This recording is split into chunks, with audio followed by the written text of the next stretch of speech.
environment. Yeah. And I think, again, Discus can play a role here to consolidate what each of the member companies are doing on this topic. There's a lot of great work, and brands can do it, but I think also the industry can do it, to talk about what Spirits is doing. Spirits has a perception that it's a white, male, older boys club. And some of that, if I look around the board meeting, isn't necessarily true.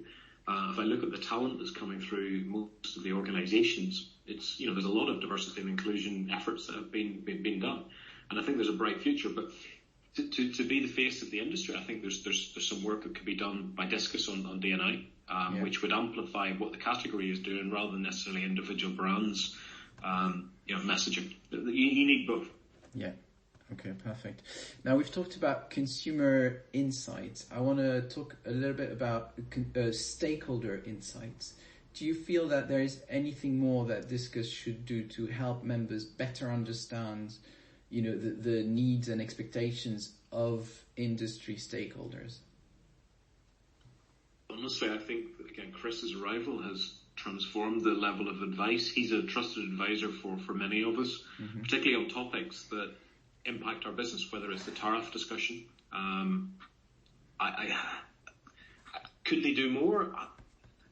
Probably, but I think there's a lot of work that's been done there. I wouldn't have said that would be one of the things that we need to drastically change. I would say keep doing what we're doing. Yeah. And also,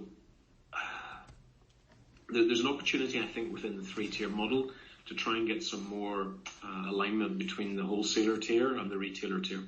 Okay. And it's always a sensitive topic, because there is tiers for very good reasons, and we're never going to align on certain topics. Cannabis is a good example of where there will always be slight disagreements. But I think that might be the area of opportunity, is to try and get more harmony or conversation going between the 3 tiers in terms of a common goal, which is, responsible consumption is clearly one, but also in terms of freeing up the access and making sure there's a level playing field for the spirits category versus beer and wine, etc.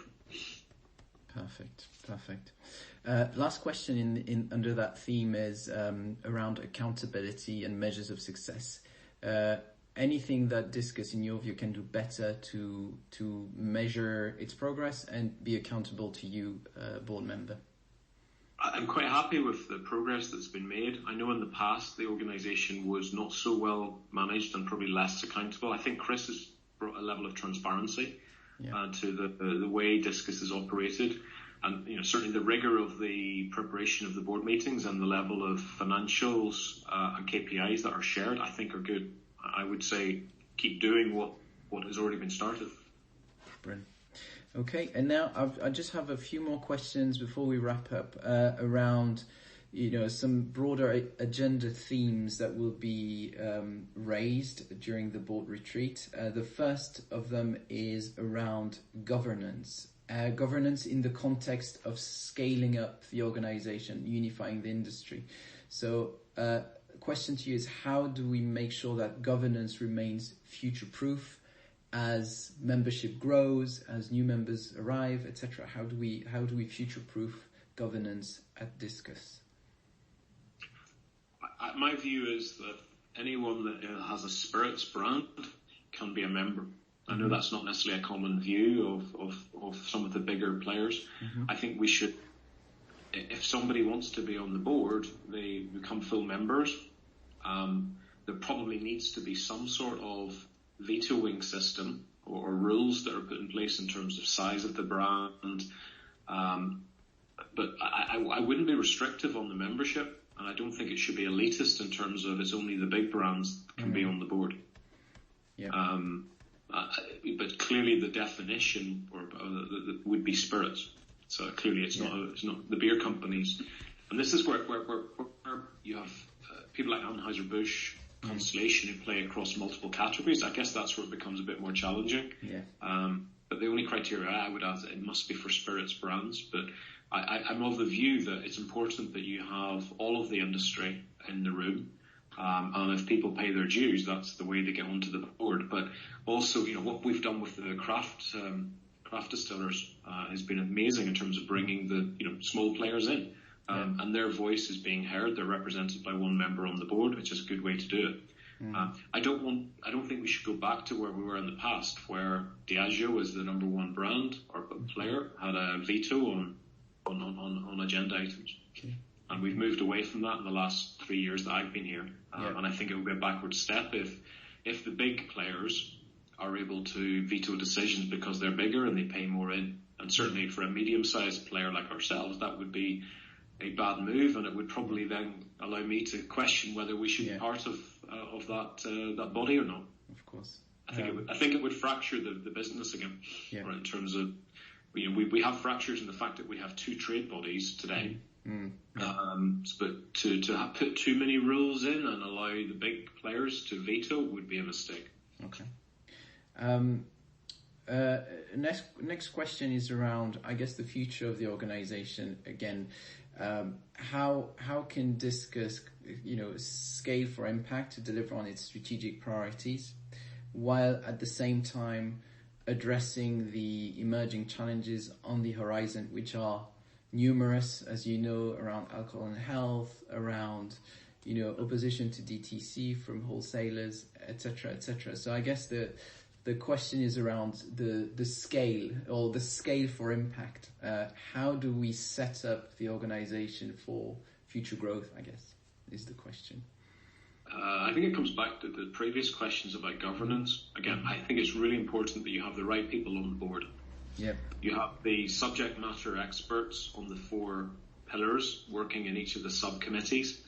I think that the subcommittees need to be tidied up. There's too many of them. I lose track of, and some of them I think are just talking shops where people go off on tangents. And I think it's important that the board has a proper governance structure of, below there are 4 priorities. The subcommittees should be organised around the 4 priorities.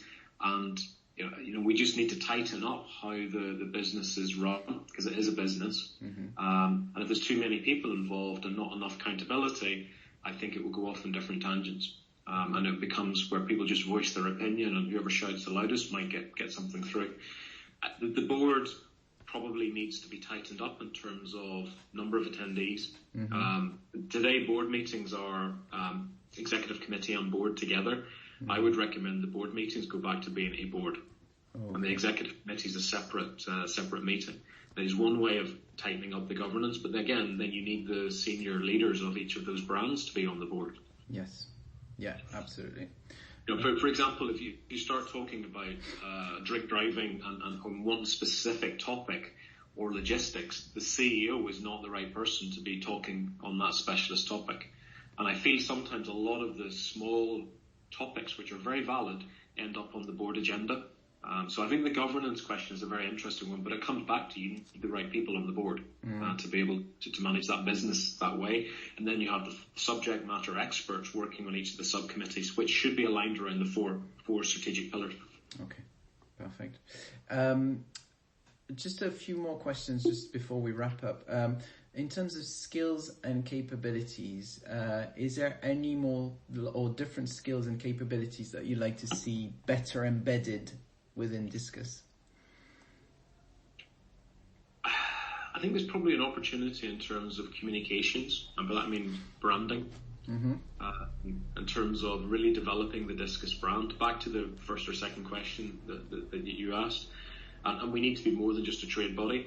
I think that Chris has again brought this energy in terms of recruitment of new members, and we've been very successful in bringing new revenue and members in. But I think the branding of Discus, what it stands for, could be strengthened. And I think it's important that probably there was either an external branding consultant works with us or somebody in house.